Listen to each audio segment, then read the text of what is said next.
Hello, and welcome back to Speak English Daily. Hi, everyone. We are very happy to see you here today.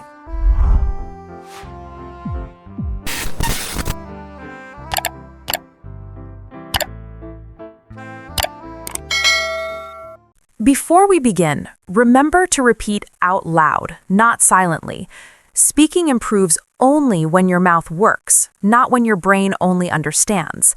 Today, we will focus on real conversations, not exam answers. Let me ask you something, Mike.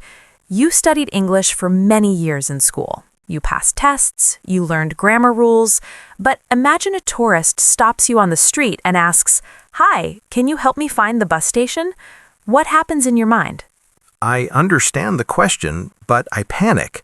My brain suddenly becomes empty. I know words, but I cannot build the sentence fast enough. Good. This is the real problem for many learners. The issue is not knowledge. The issue is reaction time.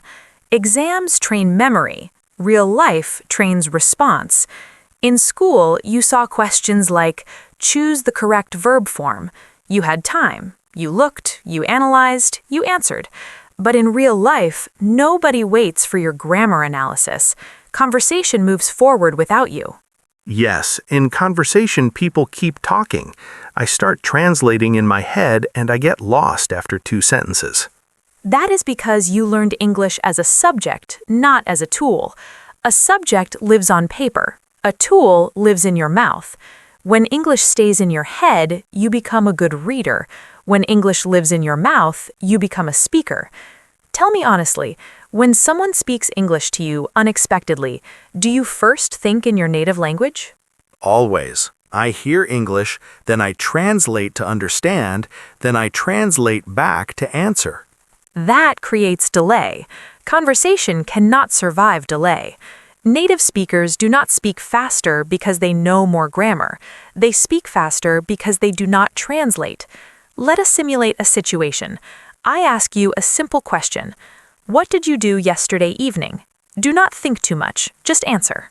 Yesterday evening, I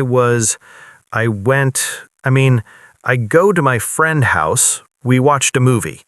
Good. You communicated the message, but you were fighting with grammar. This is what stops confidence. You try to build a perfect sentence while the conversation is moving. Real speaking works differently. First priority, meaning. Second priority, clarity. Grammar comes later. Listen to this response. Yesterday evening, I went to my friend's house and we watched a movie. Short, clear, natural. But notice something important. I did not think about past tense rules while speaking. I used patterns I already practiced. So, real conversation is memory of patterns, not rule calculation. Yes, exams reward correct answers. Conversations reward quick answers. That is why many students with high scores still avoid speaking situations. They fear mistakes more than silence. But silence ends communication. Mistakes continue communication. Real speakers choose mistakes over silence. From today, your goal changes. Not perfect English, functional English. If your message arrives, conversation succeeds. That explains why some people speak broken English but still talk confidently. I always tried to sound perfect before opening my mouth. Now let us talk about what really happens outside the classroom. You're not answering written questions anymore. Situations appear suddenly. You did not prepare them. For example, you enter a cafe and the worker asks, "For here or takeaway?" Many learners freeze not because the sentence is difficult, but because it's unexpected. Your brain starts searching vocabulary instead of reacting with meaning. Yes, that happens to me. I understand the words later, but in the moment, I just stare and feel slow. Exactly. Real conversation is immediate. You do not have the comfort of time. Let us go through a few situations. Imagine you order coffee and the worker asks, "Anything else?" What would you say? I would probably say, no thank you, but sometimes I'm not sure if they asked about food or drink. Good observation. In real life, you are not required to understand every word perfectly. You only need enough meaning to continue.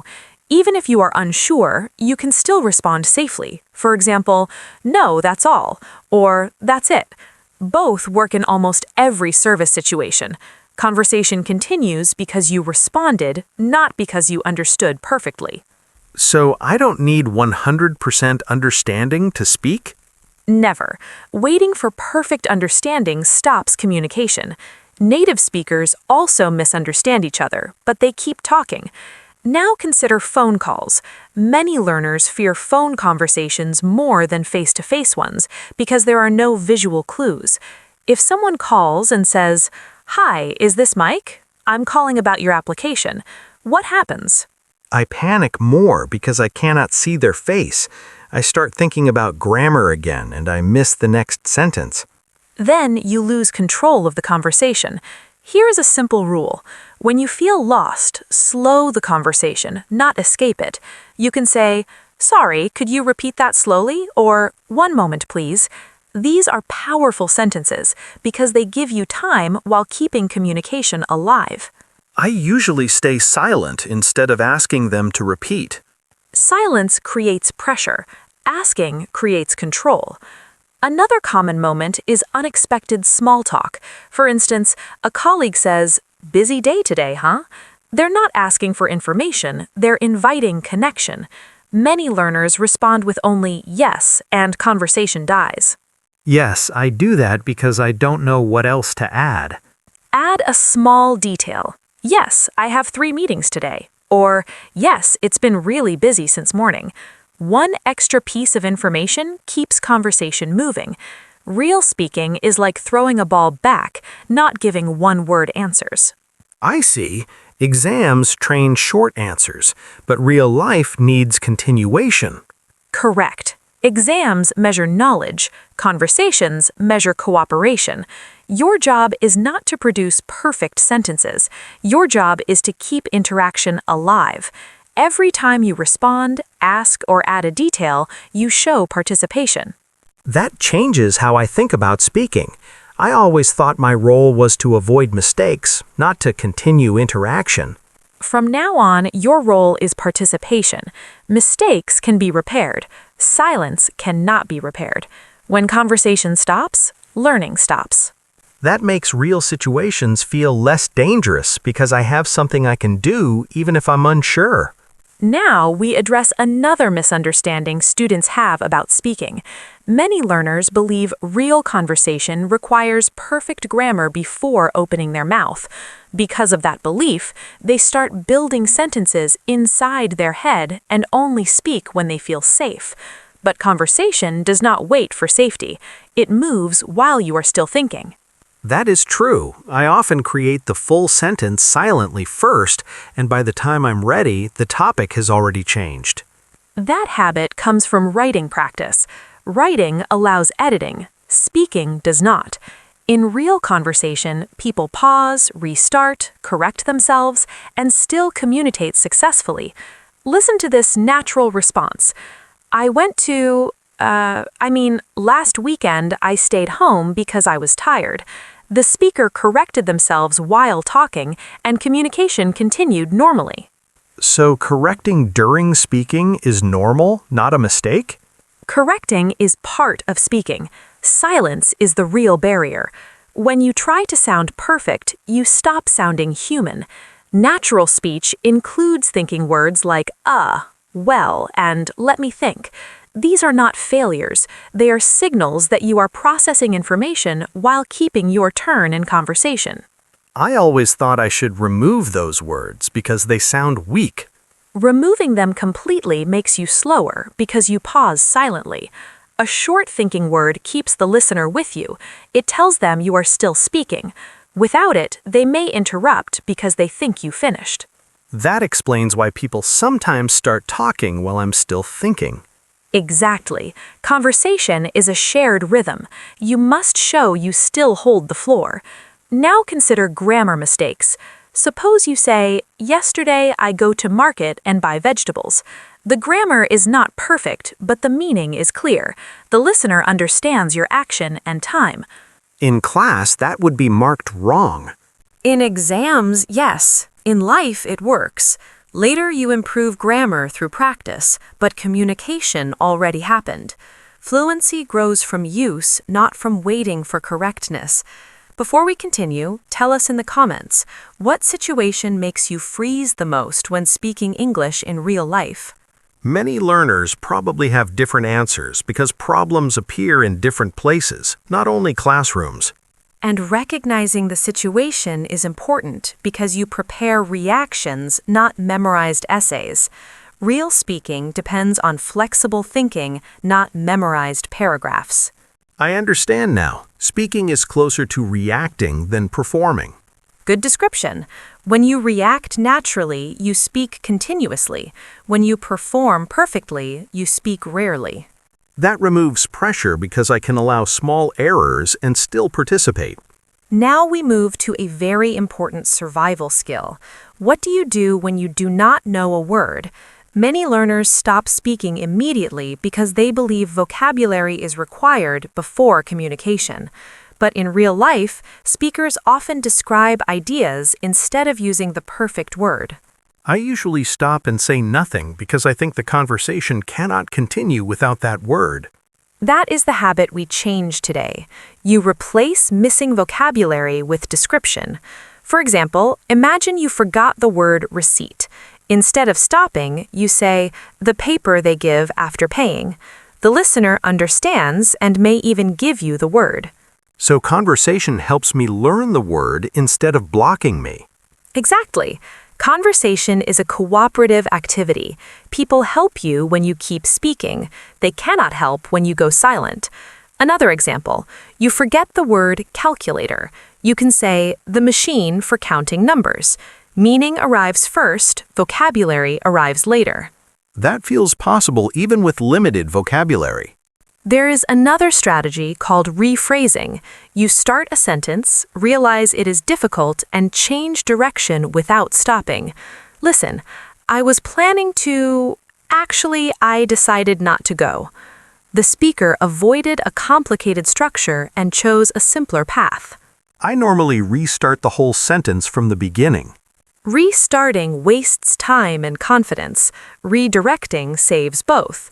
The listener only cares about understanding, not your original plan. Now let us practice buying time. When you need a moment to think, you do not stay silent. You use short phrases. Let me think, or just a second, or how can I say this? These phrases are powerful because they protect your turn. I never used them. I just pause quietly. A silent pause invites interruption. A spoken pause keeps control. Another technique is asking back. If someone asks, "Do you like your job?" you can answer and return a question. "Yes, it's interesting. What about you?" Conversation continues naturally and gives your brain recovery time. That makes the pressure smaller because I do not carry the whole conversation alone. Correct. Speaking is not a speech, it's an exchange. You share responsibility with the other person. Remember this rule. If vocabulary is missing, describe. If structure is difficult, simplify. If time is needed, signal it. That gives me actions instead of fear. Now I know what to do instead of freezing. Now we focus on something learners practice often but still struggle with in real conversation, talking about yourself. Students memorize introductions like, "My name is Mike, I am 20 years old, I live in..." But real conversations rarely follow that script. Yes, I know my introduction perfectly, but when someone asks a different question, I lose flow. Because memorized answers are fixed, but conversations are flexible. Imagine someone asks, "So what do you usually do after work?" That question needs a natural response, not a prepared paragraph. I would probably say, I watch TV and use my phone, and then stop. That stops interaction. Add a small detail and a feeling. Listen, I usually watch some videos because it helps me relax after a long day. Now the listener has something to react to. So I should not only give information but also context. Exactly. Real conversation includes reason and reaction. Let's try another. If someone asks, "What kind of movies do you like?" avoid one-word answers. Instead of action, say, "I like action movies because they keep me focused and excited." That sounds more natural and longer without being complicated. Length is not the goal. Connection is the goal. You give enough detail to continue the topic. Another example. Do you enjoy studying English? A weak answer is, "Yes, I do." A stronger answer is, "Yes, I do. I enjoy it because I can understand people from different countries." I see a pattern. Add one reason. Yes, information plus reason creates conversation. Now consider daily routines. Many learners say, "I wake up, eat breakfast, go to work." That sounds like a list. Real speaking sounds like experience. I usually wake up early because my work starts at 8, and I drink coffee before leaving. It feels more alive. Because you're sharing life, not reciting lines. Another important point, you don't need advanced vocabulary to sound natural. Simple words combined naturally are stronger than complex words used rarely. That helps because I often search for difficult words to sound better. Natural speaking sounds better than complexive speaking. Focus on clarity and small details. That's how conversations grow naturally. I think I can practice this easily in daily life situations. Now we discuss uncomfortable moments, the moments most learners fear. You're listening, and suddenly you realize you didn't understand. Many students pretend they understood and simply nod. This creates bigger problems because the conversation continues on information you missed. I do that often. I feel embarrassed to ask again, so I just agree. Agreement without understanding is risky. Instead, you repair the conversation early. You can say, "Sorry, I didn't catch that," or "Could you say that again?" These sentences are normal in everyday communication. Even native speakers use them. I always thought asking again shows weakness. Actually, it shows responsibility. You're protecting the conversation from confusion.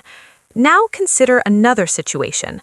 The speaker talks too fast. You understand some words, but not the whole idea. Don't wait silently. Say, "Could you speak a little slower?" Most people immediately adjust. That sounds simple, but I never used it. Because students are trained to be tested, not to manage communication. In real life, you're allowed to control speed. Another common problem is hearing a word but not knowing its meaning. Instead of stopping, ask directly, "What does that mean?" Or "What is a receipt?" Short, clear questions keep the conversation moving. So clarification is part of speaking, not interruption. Correct. Conversation is a teamwork. You help the speaker understand you, and the speaker helps you understand them. Now imagine you misunderstood and answered wrongly. Later, you realize the mistake. You can repair it. Say, "Oh, I misunderstood earlier. I thought you meant tomorrow." This resets the conversation politely. I usually feel too awkward to correct it. Repairing is normal human communication. Problems grow only when ignored. Finally, sometimes you understand the words, but not the intention. Someone says, "I might join later." You are unsure if they will come or not. You can ask, "Do you mean maybe or probably?" Clarifying intention prevents confusion. These sentences make me feel safer because I have tools when things go wrong. Exactly. Confidence comes from knowing what to do during difficulty, not from avoiding difficulty. That changes how I see mistakes. They are situations to manage, not disasters. Now we will simulate short, real situations. Do not aim for perfection, aim for continuation. Imagine you walk into a small cafe and the worker greets you with, "Hi, what can I get for you today?" You respond naturally and keep it simple. Hi, I would like a coffee, please. Good start. The worker asks, "Medium or large?" You may not be ready, but you answer directly. Medium, please. Then they ask, "Anything to eat?" Instead of only no, expand slightly. No thanks, that's all for now. Good. Notice you did not use complicated grammar, but the interaction worked.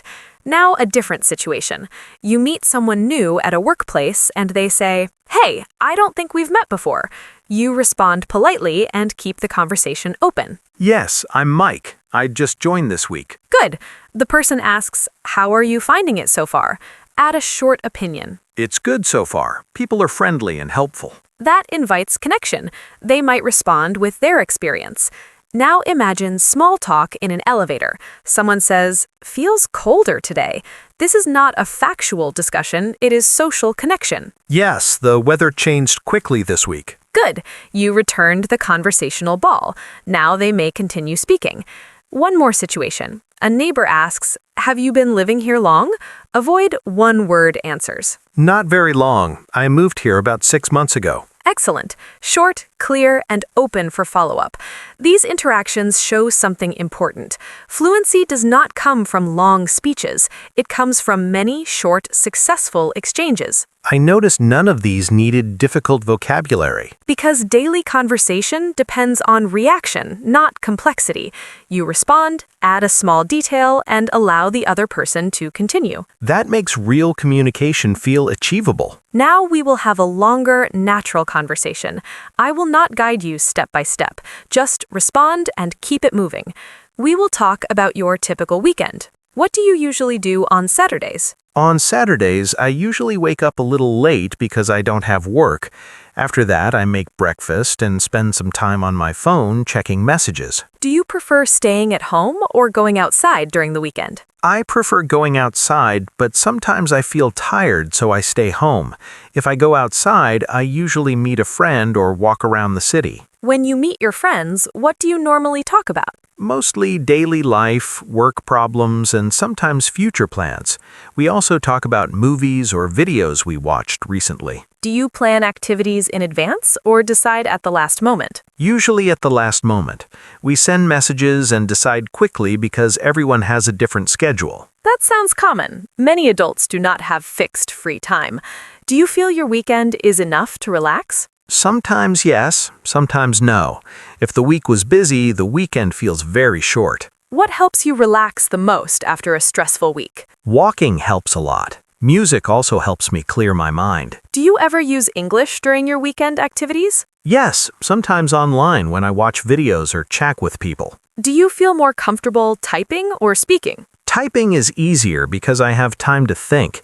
Speaking is still harder because it is immediate. But during this conversation, you answered without stopping for long periods. That means your reaction speed is improving. I noticed that too.